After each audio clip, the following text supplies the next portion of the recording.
গ্রামে ফিরলে আমার মাথা ভারী হয়ে যায়। ঢাকার কোলাহল নয়, এই নীরবতাই আমাকে বেশি ভয় দেখায়।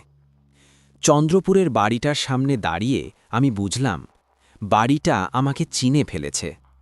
দোতলা পুরনো জমিদার বাড়ি, দেয়ালে শ্যাওলা, জানালাগুলো এমনভাবে তাকিয়ে আছে, মনে হয় আমি না, ওরাই আমাকে দেখতে এসেছে।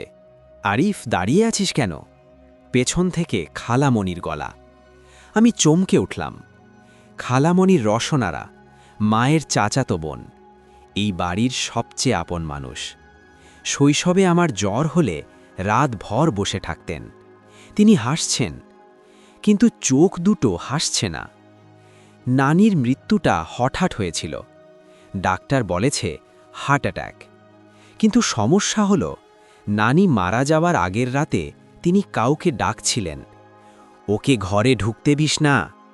এই কথাটা নাকি তিনি ৩ বার বলেছিলেন। কাকে? ঘরে তো সবাই আত্মীয়। রাতে আমার ঘুম হলো না। পুরনো বাড়িতে রাতের শব্দ আলাদা হয়। ঘড়ির টিকটিকও যেন ফিসফিস করে। হঠাৎ পায়ের শব্দ। কেউ করিডোর দিয়ে হাঁটছে, খুব ধীরে, খুব হিসাব করে। আমি দরজা খুলতে যাব, ঠিক তখনই ফুফু নাসরিনের কণ্ঠ। ইস, ঘুমাও আরিফ, এই বাড়িতে রাতে দরজা খোলা ভালো না। আমি দরজা খুলি না, কিন্তু জানি বাড়িতে কেউ একজন ঘুমাচ্ছে না। পরদিন সকালে খবর এলো, মেজ মামার ঘরের কাজের লোকটা পুকুরে ডুবে মারা গেছে। গ্রামে কেউ অবাক হলো না, আমি হলাম, কারণ লোকটা সাঁতার জানত। খালামণি আমার পাশে এসে বসেন, চা এগিয়ে দেন, হাতটা কাঁপছে। আরিফ, তিনি আস্তে বলেন, তুই কি কাউকে সন্দেহ করছিস? আমি চায়ের দিকে তাকাই। চায়ের রংটা আজ অদ্ভুত লালচে। আমি বলি, এই বাড়িটাকে। খালামণি হাসেন, একদম নানির মতো। সেদিন রাতে আমি নানির পুরনো ডায়েরি পাই। শেষ পাতায় লেখা, ও আমাকে মারতে চায় না, ও শুধু চায় আমি চুপ থাকি, কারণ ও আমারই মানুষ। ডায়েরির নিচে ১ ফোঁটা শুকনো রক্ত। আমি বুঝতে পারি এই বাড়িতে কোনো ভূত নেই, কিন্তু আছে একজন মানুষ যার ভয় ভূতের থেকেও বেশি, এবং সে আমার রক্তের আত্মীয়। এই বাড়িতে ঘুম জিনিসটা নিরাপদ না, আমি সেটা টের পেলাম দ্বিতীয় রাতে। ঘুম ভাঙল ঠিক রাত ৩টায়, কারণ কেউ আমার নাম ধরে ডাকছিল। আরিফ। খুব কাছ থেকে না, আবার দূর থেকেও না, ঠিক যেন দেয়ালের ভেতর থেকে। আমি উঠে বসলাম, বুক ধরফর করছে। ঘরে আমি একা, দরজা বন্ধ। ডাকটা আবার এলো, আরিফ, দরজাটা খুলিস না। এইবার কণ্ঠটা পরিষ্কার, খালামণির। কিন্তু সমস্যা একটাই, খালামণি রাতে হাঁটেন না, তার হাঁপানির সমস্যা, সিঁড়ি ভাঙলে হাঁপাতে থাকেন। আমি বিছানা থেকে নামলাম না, চুপচাপ বসে রইলাম। কিছুক্ষণ পর পায়ের শব্দ ধীরে ধীরে সরে গেল। কিন্তু খালামণি না হলে কে ডাকছিল? সকালে বাড়িতে অদ্ভুত একটা উত্তেজনা। ফুপু নাসরিন কাঁদছেন, মেজমামা জহিরুল চুপচাপ চেয়ারে বসে। আমি কাউকে কিছু জিজ্ঞেস করিনি। এই বাড়িতে প্রশ্ন করলে উত্তর পাওয়া যায় না, শুধু ভয় বাড়ে। শেষে ছোট মামা রাশেদ বলল, রাতে চুরি হয়েছে। কি চুরি? আমি জিজ্ঞেস করলাম। রাশেদ আমার দিকে তাকালো, চোখে ভয়। নানির আলমারির পুরনো কাগজপত্র। আমার বুকটা কেঁপে উঠল, কারণ গতকাল রাতেই আমি নানির ডায়েরি পেয়েছি। আমি ডায়েরিটা লুকিয়ে রেখেছি, খালামণি জানলে বিপদ। কেন জানি আমি নিশ্চিত।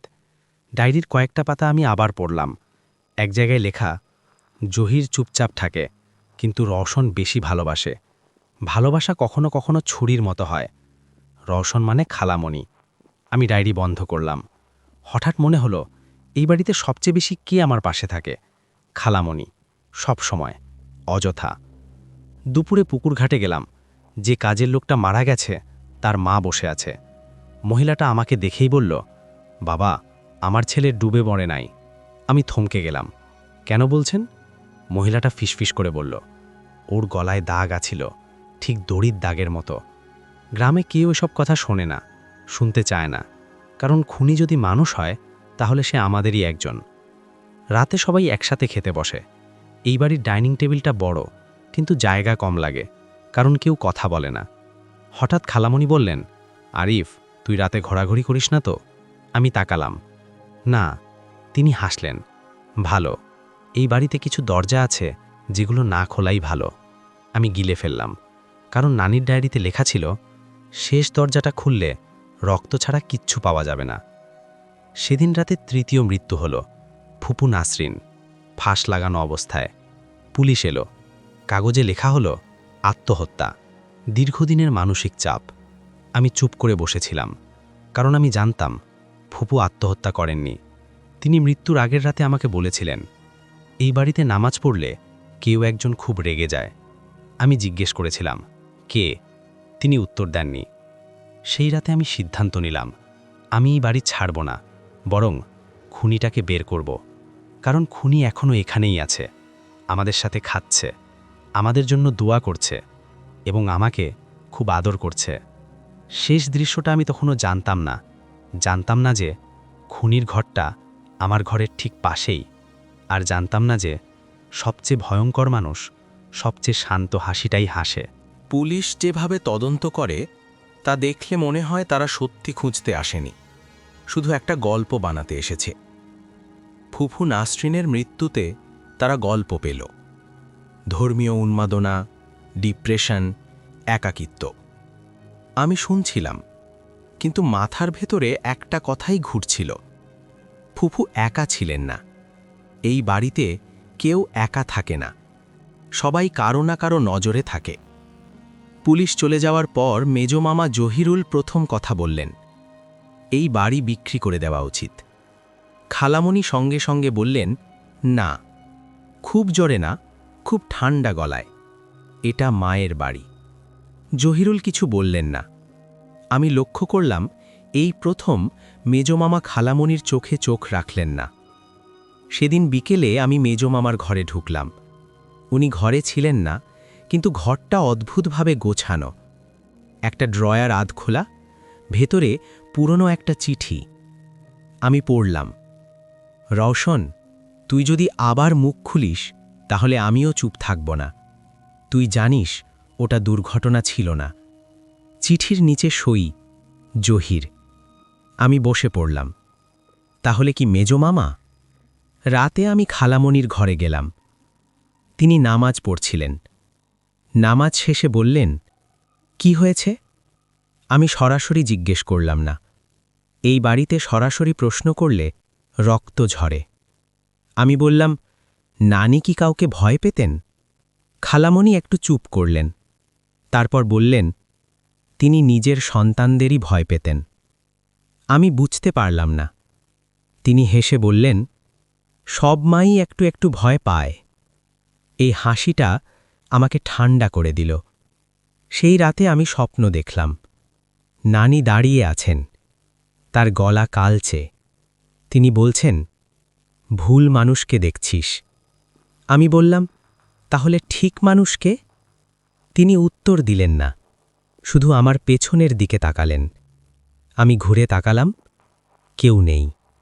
পরদিন সকালে খবর এলো, মেজো মামা নিখোঁজ। ঘর খোলা, বিছানা অগোছালো। খালামণি বললেন, ও পালিয়েছে। আমি তাকালাম, কেন? তিনি শান্তভাবে বললেন, কারণ অপরাধবোধ মানুষকে পালাতে বাধ্য করে। এই কথাটা বলার সময় তার হাত কাঁপছিল না। পুকুরের ধারে 3 দিন পর মেজোমামার লাশ পাওয়া গেল। পুলিশ বলল আত্মহত্যা। আমি জানতাম এটা মিথ্যা, কারণ মেজোমামা মরার আগের রাতে আমার দরজার সামনে দাঁড়িয়েছিলেন। বলেছিলেন, আরিফ, আমি যা দেখেছি ওটা জানলে তুই কাউকে বিশ্বাস করবি না। আমি তখন দরজা খুলি নাই। এই অপরাধবোধ আমাকে ছাড়বে না। এখন বাড়িতে বাকি আমরা 4 জন। আমি, খালামণি, ছোট মামা রাশেদ আর খালামণির ছেলে ইমরান। ইমরান সারাদিন ফোনে কথা বলে, রাতে ঘুমায় না। একদিন আমি তাকে বললাম, তুই রাতে কি করিস? সে হাসল, মায়ের জন্য পাহারা দিই। আমার বুক কেঁপে উঠল। নানির ডায়েরির শেষ পাতাটা আমি আবার খুললাম। আগে চোখে পড়েনি। সেখানে লেখা, যে মানুষটা সবচেয়ে বেশি আগলে রাখে সেই সবচেয়ে আগে ছুরি চালায়, কারণ সে জানে কোথায় আঘাত করলে শব্দ হবে না।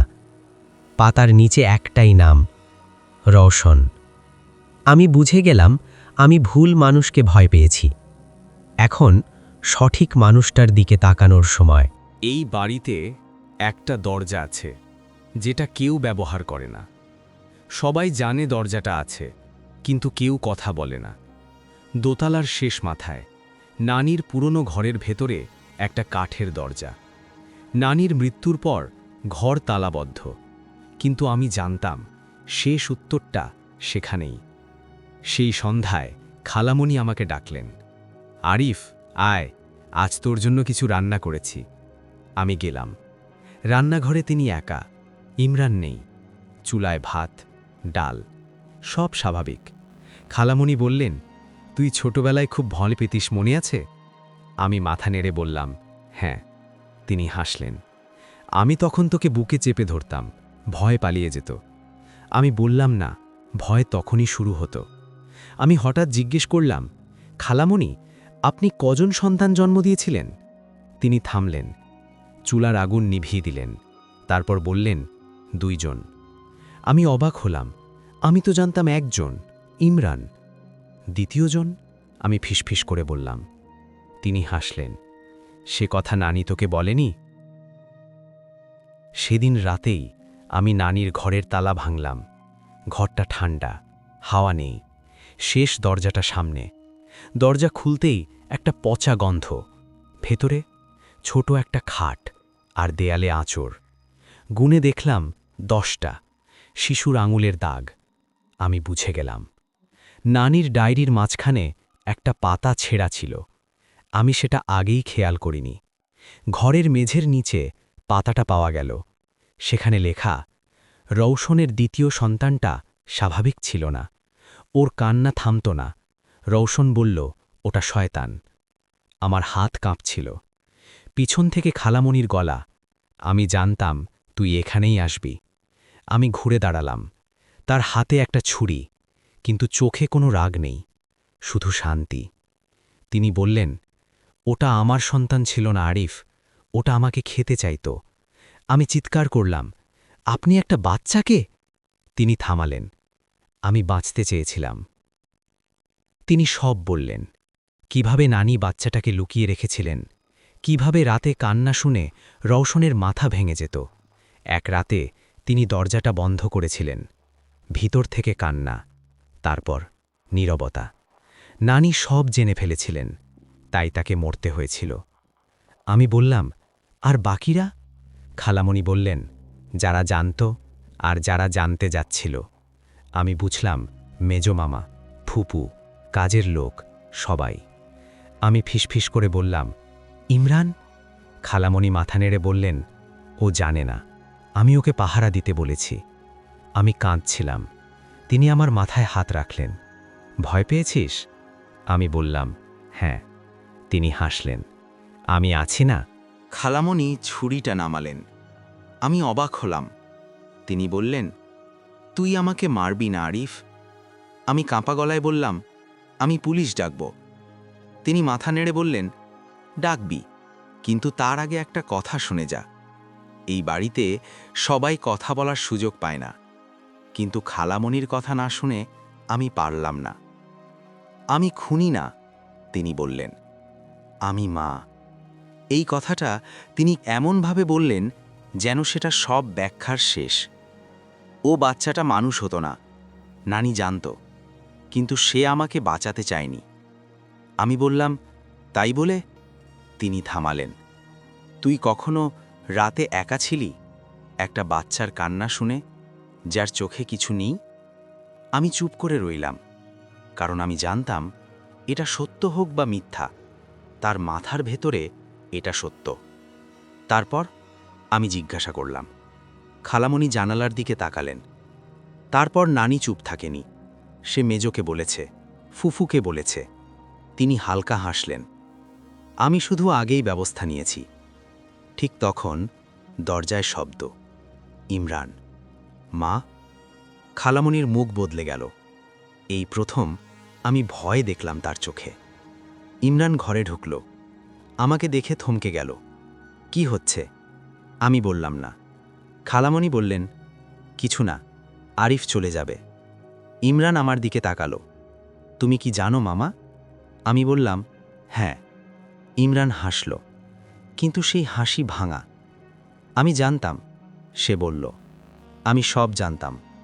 খালামণি চিৎকার করে উঠলেন, মিথ্যে! ইমরান শান্তভাবে বলল, আমি ছোটবেলায় দরজার ভেতর থেকে কান্না শুনেছি মা। ঘরটা নিস্তব্ধ। ইমরান বলল, তুমি আমাকে পাহারা দিতে বলেছিলে। আসলে তুমি নিজেকে পাহারা দিতে চেয়েছিলে। খালামণির চোখে পানি। আমি তোকে বাঁচাতে চেয়েছিলাম। ইমরান বলল, আর আমি মানুষ হতে চেয়েছিলাম। আমি বুঝে গেলাম, এখন কেউ কাউকে মারবে না। এখানে মৃত্যু দরকার নেই, কারণ সবাই আগেই ভেঙে গেছে। আমি ফোন বের করলাম। পুলিশ ডাকার সময় খালামণি বললেন, আরিফ, একটা কথা লিখে রাখিস। আমি তাকালাম। তিনি বললেন, সব খুনি খারাপ না, কিছু খুনি শুধু একা। পুলিশ এলো। খালামণি স্বীকারোক্তি দিলেন, খুব শান্তভাবে। কোনো আইনজীবী চাইলেন না। যাওয়ার সময় আমার হাত ধরলেন। ভয় পেয়েছিস? আমি বললাম, হ্যাঁ। তিনি হাসলেন। শেষবার। বাড়িটা বিক্রি হয়ে গেছে। শেষ দরজাটা ভেঙে ফেলা হয়েছে। কিন্তু আমি জানি, দেয়ালে এখনো দাগ আছে। কিছু দাগ ভাঙলে যায় না। আজ অনেক বছর পর আমি এই গল্প লিখছি। মানুষ জানতে চায়, আমি কি তাকে ঘৃণা করি? না, আমি শুধু জানি, সবচেয়ে ভয়ঙ্কর খুনি সবচেয়ে আপন মানুষই হয়। কারণ সে জানে, আমাদের ঠিক কোথায় আঘাত করলে আমরা চুপ করে যাব। সমাপ্ত।